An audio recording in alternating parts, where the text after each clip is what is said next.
Hope you're enjoying the show. You're watching the South Australian Sports Show. Poppy, that time of the show where we get a chance to get Poppy's opinion on things. Don't mind giving a little What opinion a part of the show that is. It is the most important part for you. We know that.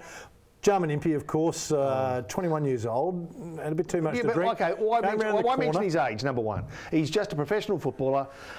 Listen, so did you make the same mistakes at 21 that you made at 41?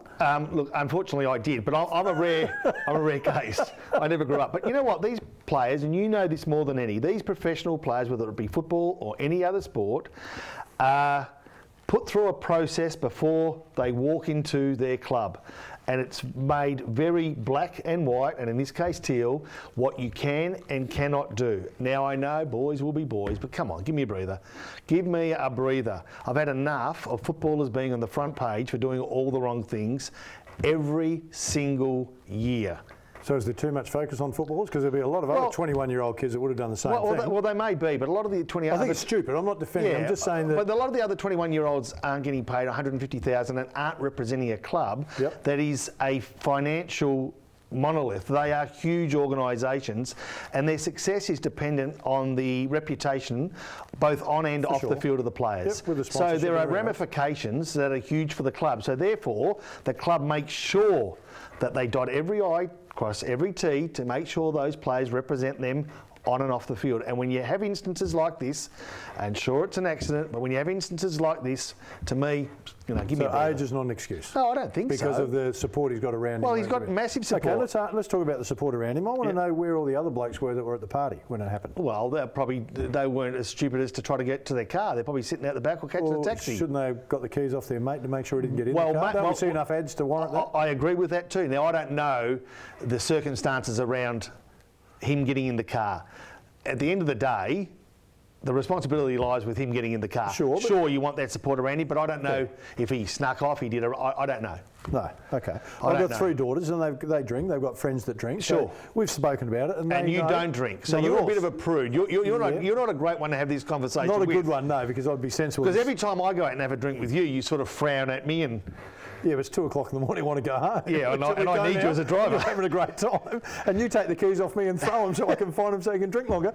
But I want to know, so my girls, when we talked about it, we said, look, don't let your friends drive if they've been drinking. Okay, common sense. Do not get in the car with someone that has been drinking. You lose common sense when you've been drinking, Phil. There you go. Okay, so we've come back to that. We lose common sense. Now it's happened. The incident's happened, and now it gets handed back to the club. And the first thing I hear is the leadership group will take care of this. I think that is pathetic.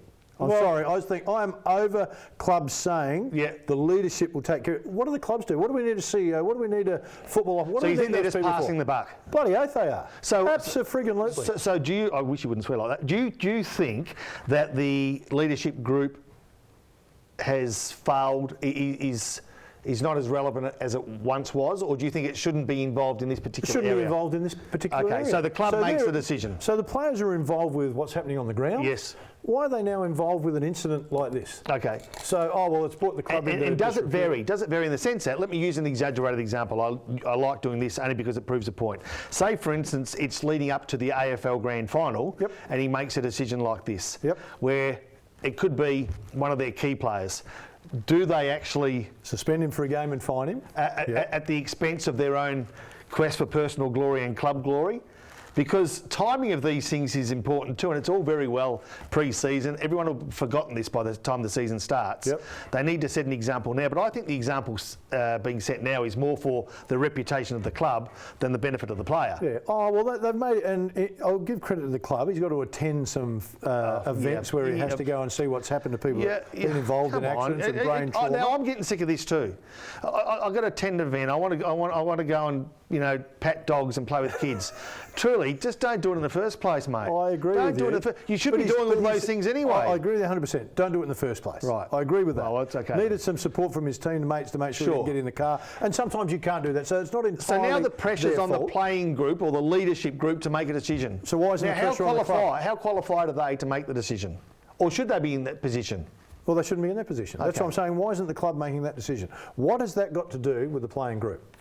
Well, he's one of the players. Yeah, but so, mate, if you get a speeding fine, well, the leadership group will have to talk to you about that. No, if you set a building on fire, mate, we'll go to the leadership group about that. So where are we drawing the line? All right.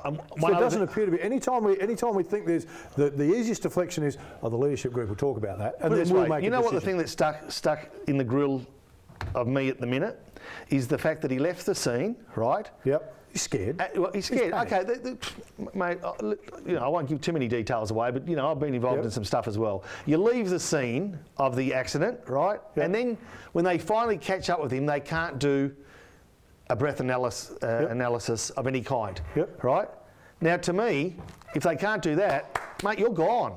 You're absolutely gone. Okay? Number one, you never leave the scene of the accident. Well, number one, you don't get the car. Number two, you don't leave the scene of the accident. Number three, the ramifications of doing that should be criminal or civil or whatever they are. It shouldn't be the leadership group. You know what? It should be the bloody police force making a decision. He's still got those charges to come. I'm going to have a chat. There's a policeman over in the room. I'm going to have a chat to him about what he thinks. I think you've got to later. admire the fact that he was able to walk 17 kilometres. Yeah, he's very fit. I know we shouldn't make Well, he light of walked it, 17 kilometres, but it was only 4 kilometres in a straight line. All right, mate, some good news. Jared Ruffhead, of course, has been cleared. That's a good now, story. Obviously, we go back. He had the surgery 2015 on his lip. Yeah, melanoma. And they found some spots on a check on his chest, some tumours. The medication, everything's happened. Perfect. He's back in full training. And fantastic news. I watched him at training, pre-season training, only on TV. I tell you what, he looks in the zone. They all look in the zone this time of year, but they've got a fresh, new, enthusiastic player. Okay, they've lost Lewis and Mitchell, but... Oh, well, they recruited Lewis Mitchell. Oh, they did as well, which is very funny. But well done to Ruffhead. That is bigger than football. I mean, that's... I agree. And he said that. He said it has put things in perspective. Travis Head, of course, in the one days against New Zealand, hasn't put a foot wrong, really, has he? He hasn't. He's been very good. A long time coming. The thing with the Australian cricket side, it's been the same, hasn't it, for decades. Getting your opportunity sometimes takes longer than we think it should. When you're in that team, sometimes it's harder to get out than it is to get in. But a bloke like Travis Head's been informed for a long period of time. Captaincy of the Redbacks. We weren't sure whether he was ready for that responsibility at a young age, but you know what? Handled it pretty well. It's given him a good grounding. All right, I spoke to Ian Healy, of course, last weekend, one of the great wicket keepers. Name drop. But the reason I'm telling you that I speak to like Joe Blow or Greg Smith. I leave here and I say, mate, but I was talking to Rob Popplestone today, and I go, really? Is that right? Jeez, Do they say that? Often. Or they say, Poppy who? Yeah, that's right. He said he thought Callum Ferguson had been dealt harshly, hasn't he? Yeah, one chance. One chance and gone. Yeah. One test and you're gone. And the reason I use Ian Healy, not to drop names, because he has clout in that area. Yeah. So, no, look, he's been unlucky, and look, I get the feeling that the South Australian cricket environment has taken some massive steps forward in the last 12 to 24 months, and blokes like Tim Nelson, Stephen Schwert, these sorts of guys, Dizzy Gillespie more recently, I think they're setting up a core group of really good mentors for emerging cricketers. Now, this is your area, Poppy, because we're about to go to a close, and of course, second last show next week will be a belter, so I hope you'll enjoy that. But social media, Poppy? Yeah, well, social media is a big thing, and we all know it, and it exists in a massive way, whether we like it or not. But with the lack of funding for community television, it means now that Channel 44, as a traditional television option, is finishing at the end of this year. We've got one more show to go, but post that, please keep in touch with us through social media, our Facebook page, and not only will you see some of the highlights of during the course of 2016, but you'll see plenty of us going forward, whether you like it or not, in 2017. All right, can we give Justin Wayne's private number so people could contact him, the cameraman? Because he's ringing you at 11 o'clock at night. Oh, what is he thinking? Honestly, anyway. I mean, you don't ring someone at that time of night unless it's a booty call, surely. Please. Well, I hope you've enjoyed the show, everybody. Time for us to leave. Look forward to your company next week for the final show. Catch you next week, everyone. Bye for now.